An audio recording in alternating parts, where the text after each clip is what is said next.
And I started to see I've tried everything when it comes to awakening. You start to get in contact with something that was always there, but you never knew was there.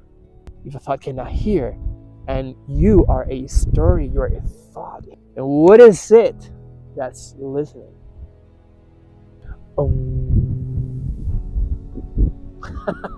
I think many people struggle in their way to awakening because they get this wrong. But once you understand what I'm about to say and you feel into that, it makes your path way easier in front of my eyes. So that's why there is only one way to actually have an awakening, to go through an awakening. But that way is very different for everybody. And that is the way of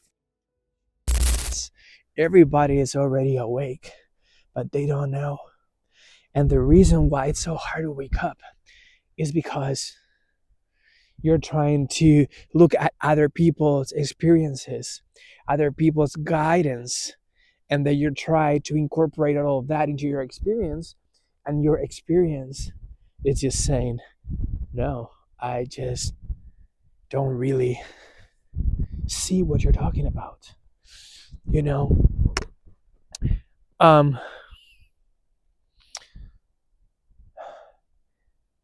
for me, in my own awakening, I've tried everything. I've tried everything when it comes to awakening. I started with Vipassana, and then I switched onto self-inquiry. And while I was doing self-inquiry, I was also doing kind of a mantra type of thing. And I was also doing simultaneously natural meditation and a lot of different things. And I started to see or try to contemplate with eyes opened what I had in front of my eyes. I tried to get a feeling for all those things that the spiritual teachers I was listening to were saying. And everyone expressed their truth in different ways. It's not because the realization itself is different, though there are different stages of realization. But for our first awakening, which basically means, I've said this many times anyways, right? But to wake up from the dream of separation in consciousness. Like to stop dreaming that you are an entity inside the body that is making choices, making decisions, separate from the thoughts. I just realized that everything got burned down. That's what it seems. Wow. So that's why I'm saying that following your intuition is the only way, because only you know what's good for you.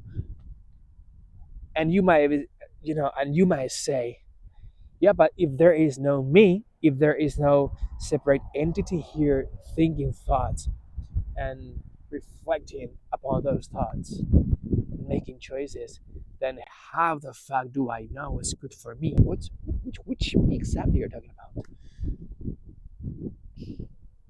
Well, the thing is that it was never you made any decisions, but yet decisions are being made, and it was never who you're taking yourself to be, who is going through life and thinking one thing or the other thing. Thoughts are appearing, and that's it. And at the same time, there is an intuition, there is a feeling about things. You gravitate towards specific things, and you just don't gravitate towards other type of things. And that's the way it is. So if you hear some people saying that self-inquiry is the best way for awakening, if you don't do self-inquiry, you're never gonna awaken. Well, that's just not true. That's the way it happened for them. And they may be very biased without even noticing that, to different traditions, to whatever their practices from those traditions are. Some other people are more about vipassana and hardcore absorption type of meditation. I started with that. It sort of worked out for me. But once I twisted with I twisted that with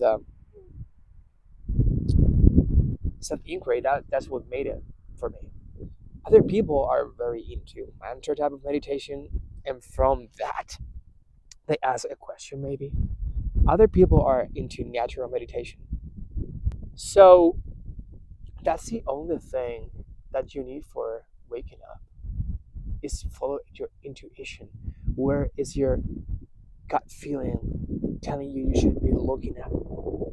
Because your gut feeling could be saying, yes, let's start asking, who am I? Self inquiry. Or what am I? You can do that with eyes open. And then you try that for a while, maybe 1 week, 2 weeks, or whatever. And then your gut feeling says, yeah, what about doing this? But with a little more of concentration, with a little bit more focus. So you start practicing concentration on your breathing, your breath. And then from that state, you start asking questions.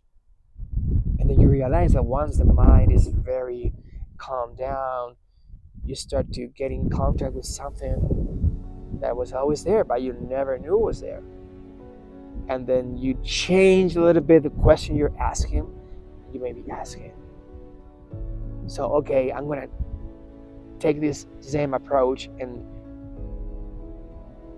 I'm just here in this presence, but so thoughts come up, and who's listening to those thoughts?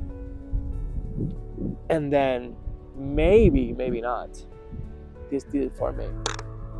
And maybe then you realize that a thought can never hear another thought, right?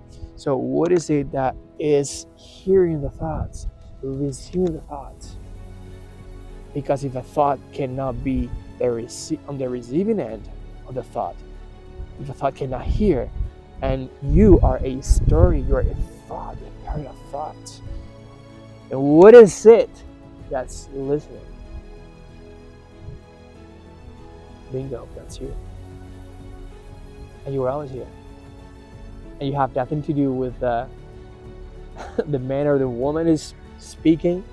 Have nothing to do with the apparent face you see here, with the apparent body that you see here.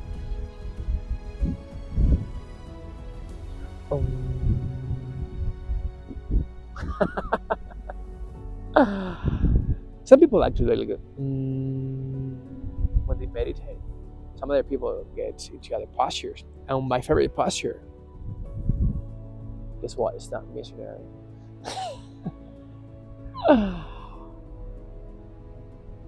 So yeah, for intuition, that's the other thing you really need to wake up. I always say to wake up. I think the correct way to say is wake up.